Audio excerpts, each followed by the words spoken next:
Salut à tous, j'espère que vous allez bien, c'est Romain et on se retrouve aujourd'hui pour parler d'un dossier qui mitige les supporters parce que peu sont capables de te dire si oui ou non signer Gianluca Scamacca en provenance de Sassuolo est une bonne opération pour le PSG. Pourquoi? Bien évidemment parce qu'il est assez méconnu. Ensuite, parce qu'il a un profil très atypique, difficile à mettre en corrélation avec cet effectif et le 11 que va mettre en place Christophe Galtier au PSG, mais surtout parce qu'il est jeune, il a une marge de progression, qui signifie donc avoir des défauts qu'on va mettre en avant dans cette vidéo. Tout ça sans oublier la question de l'argent qui, elle, ne mitige pas grand monde, parce que quand tu dis Gianluca Scamacca pour 50 patates au PSG, là, 80% des gens t'attrapent par le col et te disent c'est surpayé, c'est une mauvaise opération de la part de Luis Campos, surtout dès le début du mercato. Bref, installez-vous, on va analyser tout ça dans cette vidéo. Avant que la vidéo commence, petit placement de produit, on va mettre en avant la boutique idéale si vous cherchez des maillots pas chers du tout, non authentiques bien sûr, mais d'excellente qualité, que ce soit au niveau des flocages, des écussons, des sigles Nike, des coutures aussi. Vous pouvez assortir votre commande avec shorts, chaussettes ou tous les badges possibles et imaginables. Ça taille petit, donc petit conseil, n'hésitez pas à prendre une bonne taille au-dessus. Il y a aussi des tailles enfants si vous voulez faire plaisir à quelqu'un. La livraison est gratuite à partir de 79 € d'achat. Sachez que pour les délais, comptez 3 semaines plus ou moins. Dans les deux cas, ça peut être moins comme un petit peu plus. Et le petit code promo qui est dans la description, tout comme le lien vers la boutique. Il y a le PSG, bien sûr, d'autres clubs et des survêtements aussi. Voilà, merci à eux, c'est eux qui régalent. Allez, on va commencer avec les informations. Ce qui me fait allumer la caméra, c'est ce papier rédigé par Sévérac et Quares pour Le Parisien, donc deux journalistes assez fiables, pour tout simplement annoncer un accord en passe d'être bouclé entre Sassuolo et le PSG pour le transfert définitif de Gianluca Scamacca. De son côté, le joueur a toujours voulu venir et devrait être parisien en seconde partie de la semaine prochaine. Donc c'est pas pour tout de suite.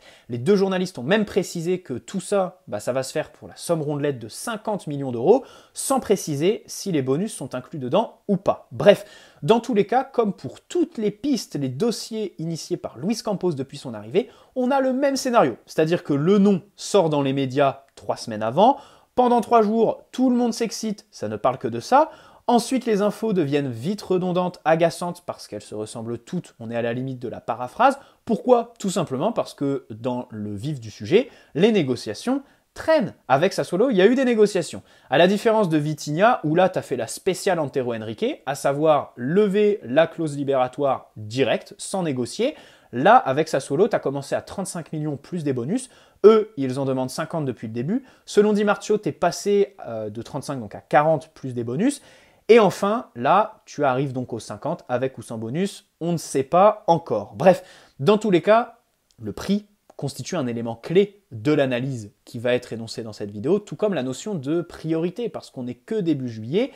Et aussi, troisième élément à prendre en compte, le budget. Est-ce qu'il est illimité ou pas? C'est la question éternelle qui va se poser pendant tout l'été. Et dans cette vidéo, on va la décortiquer, tout comme le profil de Scamacca. On va commencer par là, c'est quand même le plus important avant les histoires de gros sous, le joueur, parce que c'est un profil atypique, et je spoil direct, qui correspond aux ambitions tactiques et aussi aux ambitions politiques de Luis Campos avec le PSG, et qui correspond aussi, au passage, aux ambitions tactiques de Christophe Galtier, à sa philosophie. Bref, il est droitier, il est jeune, il fait 1m93, ça fait du bien de mettre de la taille dans cet effectif, car il n'y en a pas. Vous déduisez tout de suite qu'il a un bon jeu de tête, donc qu'il est capable de reprendre les centres. Il a mis 16 buts en Serie A cette saison, ce qui est tout à fait honorable avec Sassuolo, même si ici tu peux nuancer, il a quand même un côté tueur à peaufiner. 16 buts c'est bien, mais par moment, il pourrait être un meilleur renard des surfaces, même s'il a une super finition, capable de finir avec toutes les surfaces du corps, la tête aussi, mettre de très beaux buts. Je commencerai par là, tiens. Tu prends les compilations de tous ses buts en Serie A cette saison, tu te dis quoi? D'abord, c'est un bon finisseur, et ensuite, c'est quelqu'un qui est capable de marquer un petit peu de n'importe où. C'est pas un joueur de surface, il peut te décocher une frappe excellente, explosive, très lourde, en dehors de la surface de très loin. Tout comme il est capable de te faire un geste acrobatique dans la surface, un ciseau par exemple. Là, tu as quand même un joueur qui te vient en tête, Zlatan. Évidemment, les deux sont comparés. Je trouve qu'elle est assez juste sur cette dimension-là de la finition, mais pas sur la dimension technique. Zlatan est plus technique que Scamacca parce qu'il a quelques lacunes. Ici, Scamacca. Bref, dans tous les cas, il est capable de mettre de très beaux buts, différence avec Icardi qui mettait quasi les mêmes buts tout le temps. Mais quand tu reprends les compilations, tu vois un point commun à tous les buts qu'il marque. Quel est ce point commun? l'espace qu'il a à chaque fois, que ce soit sur les gestes acrobatiques, les têtes, à chaque fois il est quasi un petit peu tout seul dans la surface, ou alors les frappes de loin, où il a vraiment tout le temps d'ajuster sa frappe, de regarder le positionnement du gardien, et surtout, il n'a pas de vis-à-vis proche de lui, du coup, il a un angle énorme pour pouvoir placer son ballon où il veut dans la cage. Là, tu te dis, bon, en Serie A et à Sassuolo, ok, mais en Ligue 1, et surtout quand tu es au PSG, difficile de l'envisager tout simplement, mettre ce genre de but. Après, c'est un attaquant qui a une activité sensorielle qui lui permet bien sûr de se faire oublier des défenseurs et qui pourrait lui permettre en Ligue 1 de mettre le même style de but. Je ne dis pas qu'il ne mettra pas ces buts-là en Ligue 1, je dis juste que je mets une grosse pièce sur le fait qu'il en mette 2 fois moins au minimum, parce que vraiment, les équipes qui mettent le bus, je ne le vois pas mettre les buts qu'il met quand tu regardes ses compilations en Serie A. Même si, bien sûr, pour ce qui est de l'adaptation en Ligue 1, bah, la dimension physique, tu sais très bien que tu passes au-dessus. 1m93, quelqu'un qui est dur sur l'homme, c'est quand même quelque chose qu'il faut appréhender quand même quand tu viens en Ligue 1. L'exemple parfait ces derniers temps, c'est Lionel Messi en fait. Après 20 ans au Barça, il est venu en Ligue 1, on pensait qu'il allait faire toutes les statistiques du monde, et au final, que 6 buts. Pourquoi? Parce qu'à chaque fois qu'il touche le ballon, il se fait massacrer à l'épaule contre épaule, les mecs sont tout de suite sur toi, à la différence de la Liga où évidemment il y a l'impression d'une règle qui interdit aux défenseurs d'entrer dans un périmètre de 2 mètres autour du porteur, et qui du coup fait qu'en Espagne par exemple, tu as beaucoup plus de buts aux abords ou en dehors de la surface qu'en France. Au PSG, c'est bien beau de demander des milieux qui se projettent et qui marquent en dehors de la surface ou dans le 18. Mais le problème, c'est que la France, c'est pas la Serie A, c'est pas la Liga. Hein. Les défenseurs sont tout de suite sur toi. C'est vraiment un championnat très regroupé et plus particulièrement dans l'axe, bien évidemment. Bon, très bonne finition, ceci dit, pour Scamacca. Dimension physique très très bonne. Alors, il est grand, donc tu pourrais te dire que techniquement il n'est pas bon ou que c'est une charrette, qu'il n'a pas trop de vitesse, pas trop d'explosivité. Pour la vitesse, c'est vraiment faux. Hein. Il a vraiment une très bonne vitesse de pointe. Il est capable de proposer aussi un petit peu dans la profondeur. C'est un attaquant. Quand tu prends un attaquant pour analyser son jeu tactiquement, il y a 2 phases. Il y a la phase dos au but et la phase face au but. Et évidemment, le but pour un attaquant, pour être le plus complet, c'est de bien jauger entre ces 2 phases, être bon tout simplement, et dos et face au but. Lui, il a quand même un bon équilibre là-dessus, même si tu aurais tendance à penser qu'il est meilleur dos au but. En tant que pivot, oui, pour mettre sur orbite les ailiers ou un Achraf Hakimi au PSG, ça va être très très bon. Pour être un point de fixation, par exemple pour nos gardiens, quand ils relancent au milieu, on n'a pas grand monde, et c'est pas Vitinha qui va arranger ça, qui est capable, boum, de sauter et de jouer une déviation pour un petit peu fluidifier et entamer une nouvelle phase de construction. Bah, Scamacca, c'est un petit peu plus haut, mais par exemple, tu peux balancer dans sa zone, il y a 50-60% de chances que le mec, il se débrouille avec ce que tu lui donnes. Il est capable de reprendre dans les airs, parce qu'il est grand, parce qu'il est très bon en extension, sur les déviations, pour faire jouer ses partenaires. Si tu veux faire un lien, la complémentarité avec Kylian Mbappé, je pense qu'elle sera très bonne. Tout comme avec Lionel Messi et Neymar. S'il travaille bien ses remises, Scamacca, il pourrait faire le jeu de Lionel Messi qui, on la connaît sa spéciale, revenir dans l'axe, la donner à un partenaire qui lui remet tout de suite et hop, lever la tête vers le but, regarder s'il y a un angle et boum, frappe, pied en rupture avec le gauche bien sûr, comme son but contre City et quasi tous les buts qu'il a mis au PSG. Bref, dans tous les cas, Scamacca est bon à la construction, il a un vrai apport. C'est pas un Icardi dans cette dimension. Voilà. Même si techniquement, ok, c'est pas un grand dribbleur. Hein. C'est pas quelqu'un qui va lancer des centres ou des ballons longs ou dans la profondeur par exemple jauger une passe. Non, c'est pas trop son truc. Même s'il se débrouille hein, pour conserver en utilisant le haut de son corps, la tonicité de ses appuis. Et puis comme je l'ai dit, face au but, c'est pas quelqu'un qui va être inexistant hors du dernier tiers ou de la surface. Voilà, il est capable de venir s'incorporer dans un jeu en triangle sur le côté, attaquer le demi-espace par exemple. Sur la longueur, la verticale, dans les contre-attaques, tu peux compter sur lui. Et puis bien sûr, on n'oublie pas dans la surface sa capacité bien sûr à se faire oublier, les déplacements, la finition bien évidemment, les buts qu'il est capable de marquer, les centres qu'il est capable de reprendre. Ça c'est quelque chose... ça doit faire au moins 100 fois que je le dis dans mes vidéos, mais je le répète, Nuno Mendes, Achraf Hakimi pour 100 millions d'euros, tout ça pour avoir personne capable de reprendre les centres et pour les mettre dans un système à 4 où ils sont complètement bridés, c'est du n'importe quoi. Aujourd'hui, tu as l'occasion de les mettre dans un système à 3 où ils seront pistons, donc à l'aise, et avec quelqu'un capable de reprendre les centres. À voir si Scamacca sera titulaire. Mais maintenant, passons évidemment à la corrélation avec le PSG. Scamacca est quelqu'un qui est capable d'être un petit peu isolé, hein, jouer dans un 4-3-3, mais à deux, c'est tout aussi bien. Là, tu penses au duo Mbappé-Icardi dans le fameux 4-4-2 des 4 fantastiques, ou évidemment Mbappé-Radamel-Falcao, Mbappé-Giroud aussi, à la Coupe du Monde 2018 en équipe de France, parce que Scamacca ressemble à ce qu'a été Falcao, Giroud, pour Kylian Mbappé. Tout comme il ressemble à Zlatan dans ses registres de jeu, et on espère qu'il lui ressemblera dans ce qu'il apportera au PSG, bien évidemment. Bref, dans tous les cas, si le PSG veut mettre en place un 3-5-2 ou un 4-4-2, Christophe Galtier par exemple, là, tu as vraiment un bon profil. Vraiment. J'insiste dessus, c'est quelqu'un qui est quand même très intéressant, qui va attirer, fixer les défenseurs, donner de l'espace évidemment à ses partenaires, sur les côtés, mais aussi dans l'axe, parce qu'il va être capable de se connecter avec eux. Eux vont pouvoir graviter autour de lui. Et puis sur les seconds ballons, il va évidemment prendre un petit peu les miettes des tirs lointains de Lionel Messi, de Neymar, les corners par exemple, tirés à deux et envoyés dans la boîte. Là, tu peux compter sur lui, tout simplement. Luis Campos, qui veut mettre en place une politique de joueurs jeunes avec une marge de progression, là, tu es en plein dedans. Comme je disais, il a quelques petits défauts. Les deux plus grands, c'est il doit être encore plus tueur et techniquement. Mais dans tous les cas, avec Luis Campos, comme sur chaque piste, en fait, tu as une marge de progression. Ce pas des joueurs qui sont parfaits. Lui, ça ne l'intéresse pas recruter un joueur parfait. Il veut quelqu'un avec qui il aura évidemment du travail, des axes à travailler tous les jours au quotidien, des registres de jeu à perfectionner. Et dans cette dimension, il s'inscrit parfaitement dans la lignée du nouveau PSG. Alors maintenant, au niveau du tempérament, c'est vrai qu'il est assez chaud. Il y a des anecdotes assez marrantes, je vais vous les citer, ça va mettre du piment dans la vidéo. Son père s'est rendu sur le parking de l'AS Roma et avec un pied de biche, il a pété les pare-brises de nombreuses voitures appartenant à la direction du club. On ne sait toujours pas pourquoi. C'est une affaire qui n'a jamais été vraiment éclaircie en fait. Il a multiplié les explications tout aussi foireuses. Et c'est pas tout, hein. Attention, hein. Son grand-père a menacé des gens dans un bar, pareil dans Rome, sous alcool et au couteau. Le mec s'est ramené dans un bar et a menacé les gens au couteau, donc c'est évidemment très drôle. Je tiendrai à préciser que depuis, Gianluca Scamacca ne parle plus à cette partie de sa famille. Voilà. Il est bien avec sa maman, mais son papa, par exemple, il a coupé les ponts.